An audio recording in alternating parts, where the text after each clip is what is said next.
So now we have a special guest, and that is Joe Ely Carrales, the third, who I've already had the privilege of being on podcasts with. And he's going to talk us through his story, The Improbable Girl and the Wonder Kitty versus Cosmic Cat in Cat Fight. On the left, you see a beautiful page by Amanda Stella Powers. We will talk about that in another video installment. But Joe, talk about your book briefly, The Improbable Girl and the Wonder Kitty. And this is not your artwork that we're looking at. This is a guest artist that you have collaborated with. So tell us about this. Yes, that is Terry Sue Wood, and we'll talk about her in a bit.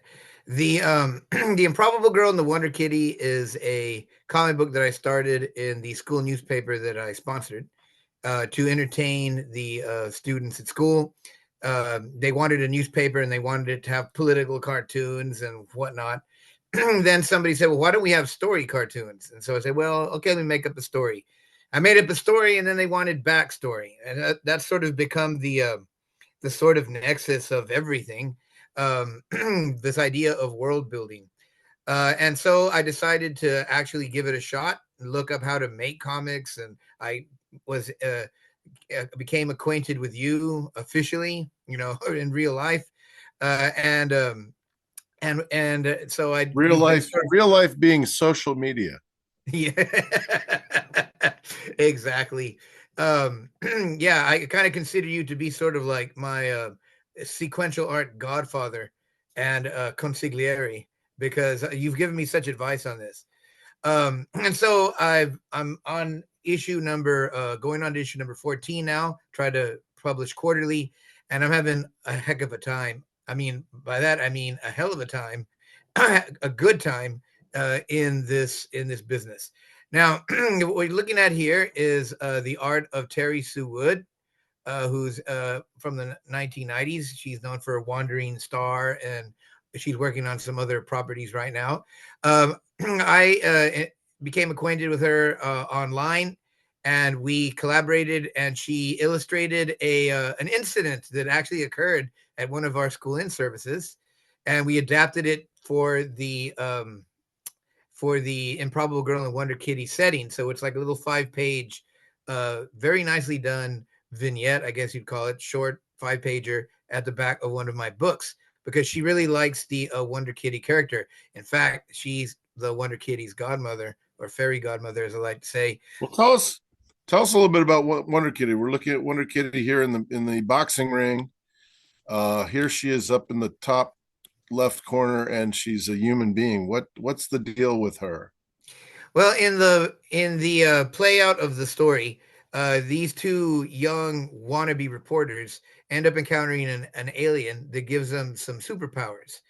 And when they start out, they don't know what their superpowers exactly entail, except for the Wonder Kitty is given what we call uh, the kitty form ability, where she can become any cat, any feline creature, fictional ones, alien ones. In this particular uh, rings, boxing ring arena, she's in a bit of an anthropomorphic state. But the her associate, the Improbable Girl, who's sort of in the background there, didn't know what her powers were to begin with. But what I really like about the Wonder Kitty is, I mean, almost everybody likes cats, uh, and so yeah, everybody Not loves. Eli. Eli doesn't. Eli, do you like cats? I have two. I love cats, Oh, man. okay. My Yeah, my okay. That's author what I thought. photo in the thing has me and my cat in it, actually. No. The book. So I guess it's everybody. Yep.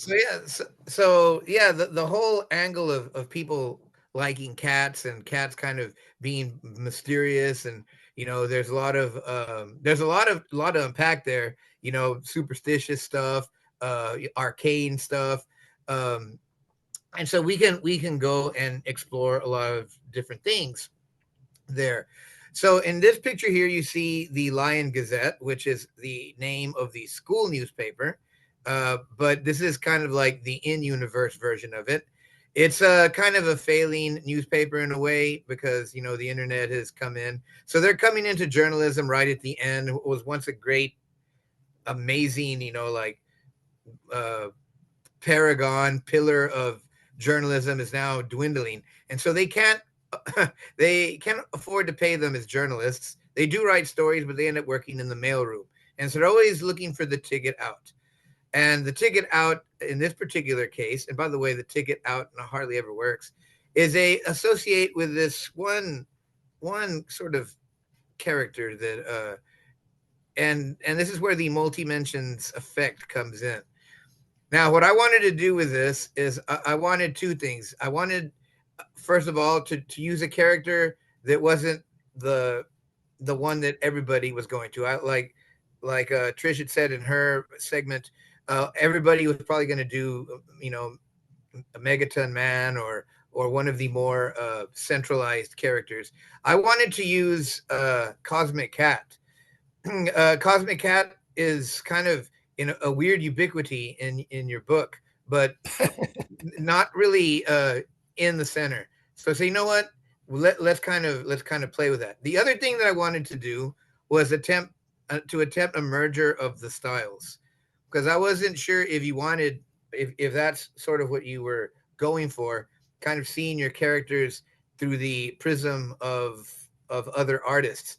Well, But let me ask you this, Joe, because we're looking at the story proper, which is your art and Mhm. lettering and coloring.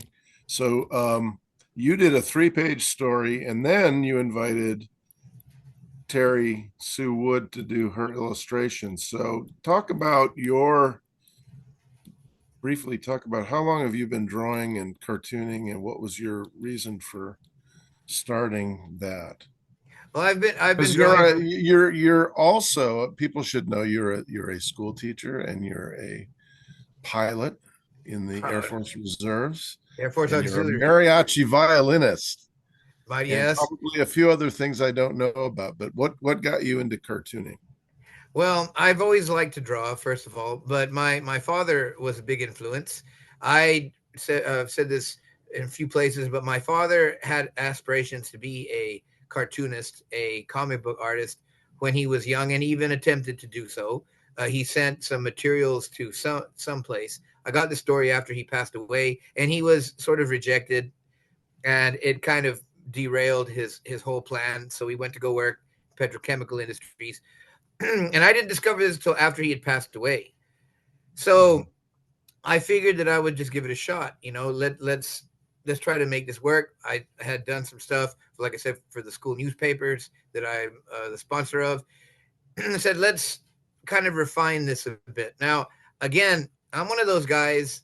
If you can tell from what you said about all the stuff I do, if I don't know how to do it, yeah, that might turn me off for a few moments. But out of sheer force of will, I'd give it a shot. So I designed these characters and kind of built up a sort of a story around them, and just gave it a shot and started to publish them. Learned uh, how the publishing or printers worked, a little bit about how comics work from you and from other people. I've just kind of like been trying to extend my circles. And you see here is an example of me attempting to merge the two styles. My style is obviously a bit more cartoony. I kind of imagine that I'm more of a sort of like Saturday morning cell animation kind of thing, a little bit flat. But I guess in my mind, what I'm going for is, yeah, this could be some kind of Saturday morning cartoon thing. Um, but as you can see, the merging of the styles, I tried to do Cosmic Cat as he would appear in both universes, and I chose the the method of, well, in my universe, your universe exists as well, and so they just meet each other, and so it's, I guess, the Improbable Girl and Wonder Kitty's universe's version of your characters coming down to, in this case, fictional Kingsville, and interacting with these two who are trying to use the situation to get out of the mailroom. but Let me there's let me ask you who the villains are here, because you're actually tapping into your own storylines here. Who are these two characters at the end here?